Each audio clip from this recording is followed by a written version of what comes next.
Hey guys. Alright, so I wanted to give you an update on how the porch is doing. So I think the last video I showed, it was like fresh planted. We had planted up all of these pots other than the hydrangeas. I got those back at Mother's Day.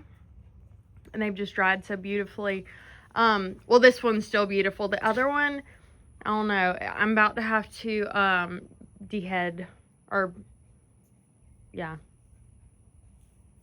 deadhead sorry, it's been a long day, but I'm about to have to deadhead that one just because they are drying out. But this one still has the beautiful green chartreuse color, and it's so pretty. Hoping it will stay. I really wanted it to stay until fall because I think that the pairing is really nice. But like I've said in the past, I have a lot of color in the front flower bed. I have a lot of flowers. I have a lot of color. So whenever it comes to the porch, I like to keep it kind of like a muted tone, a little bit more subtle, a little bit more of like textures and foliage rather than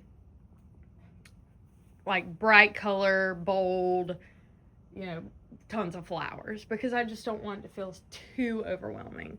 I also went with a fall theme up here because I was hoping that all of these plants, they should go into our fall. We stay really warm around here until really sometimes into December, so should do well. But right below the hydrangea, we have the Sedona Sunset Coleus by Proven Winners.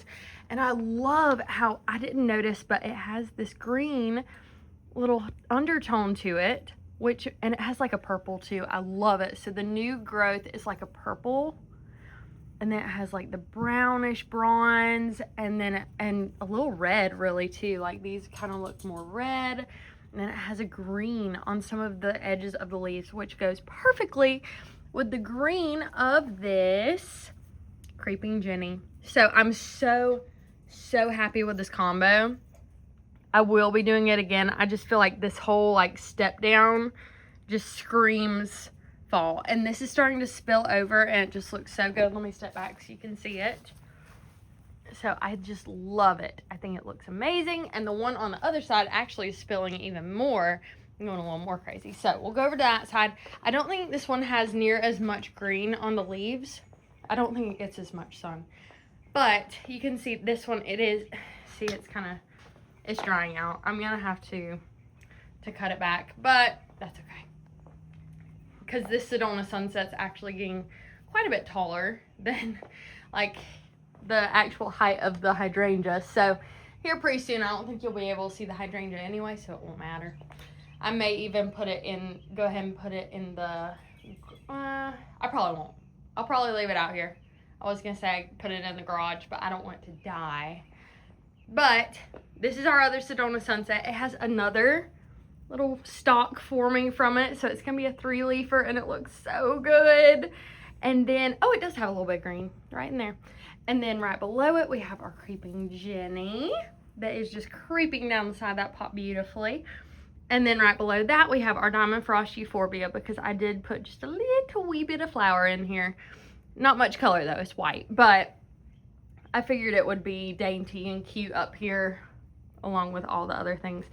But it's just one Diamond Frost Euphorbia in that pot, and by the end of the summer, it should just be filling up that pot tremendously. So, we move this. And then right over here on this side, we have this is a Proven Winners Caladium. I don't remember the name of it though, but I love it. And then we blended it with our Dusty Miller that I planted last fall. I planted that and some ornamental cabbage along the sidewalk here to go through fall instead of mums, because I usually do mums. But I mean, I think this pairing looks really good with the red and the blue, the red with the blue, and then the green. So I thought that was a really nice, color and texture pairing. So there's that. Also, our ornamental onions, our alliums. These are the Serendipity alliums from Proven Winners. in each of these pots. So there's a pot here. Hey, Pippi. That's our little golden doodle. And then there's another pot right over. Ignore the limelight hydrangea. I have to replace that. It has not done well this year. But this is the other one right here. And they are looking so good. This one on this side has a lot more blooms than the other one, but I think it's because it gets more water. So this one's a little more tilted, so the sprinkler head kind of hits it perfectly, whereas that one's kind of tilted away from the sprinkler head. So I have to hand water it, so I think that's why it doesn't have quite as many blooms, but that's okay. They still look really good. And then right below it, this is my first year doing let me get that dog toy out of the way.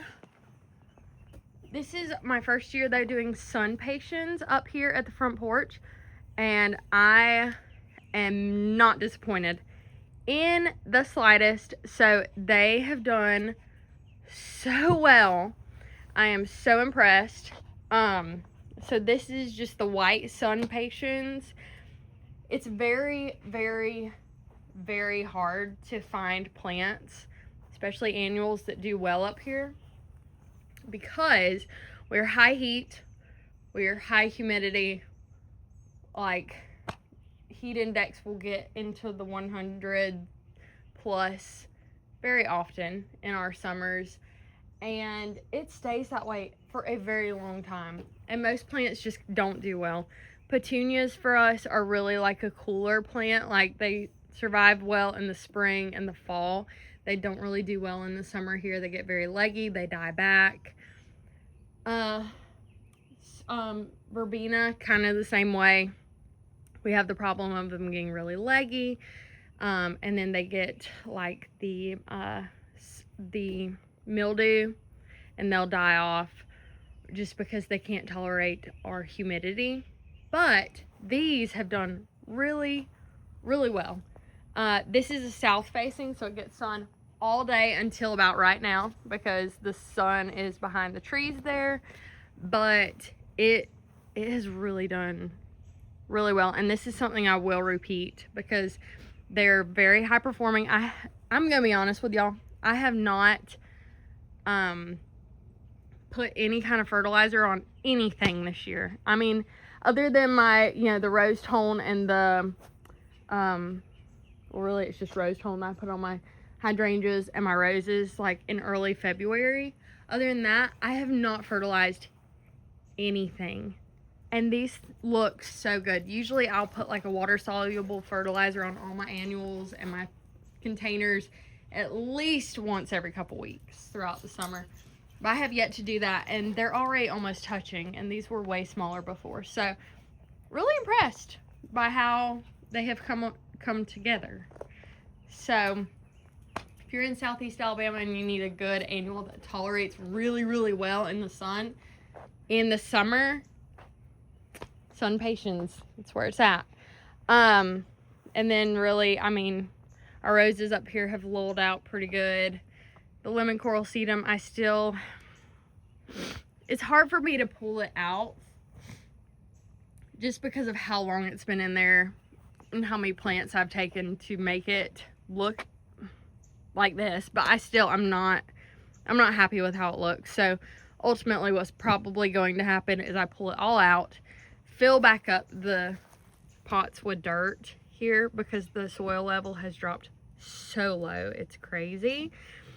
And then I don't know if I will just pull up the bigger plugs and try to like save them and put them back in the dirt, and then just really fill in with like bigger, bulkier ones, or what. But my dream was to have the whole thing filled with lemon coral sedum and it just be spilling out of the sides, and that just has not happened literally ever. So, but I still have yet to have a year where I just go out and buy a ton of lemon coral sedum and just fill her up to the max. I need to do that one year, maybe next year. That way I can see, and it might just be something I have to like refill every year with new lemon coral sedum. For most people it is an annual. For us here it is a perennial, but obviously it doesn't come back as robust as the year before. So we may just have to treat it as an annual here as well. We'll see. this is another color combo that's so beautiful. So our gladiolas are blooming. So they're the peach. It's been raining a lot, so they fell really nicely. They're all toppled over, but they're still beautiful. Have a lot of color to them, and they're so, so gorgeous. So this is the peach gladiola, and then we have it paired with our limelight hydrangea.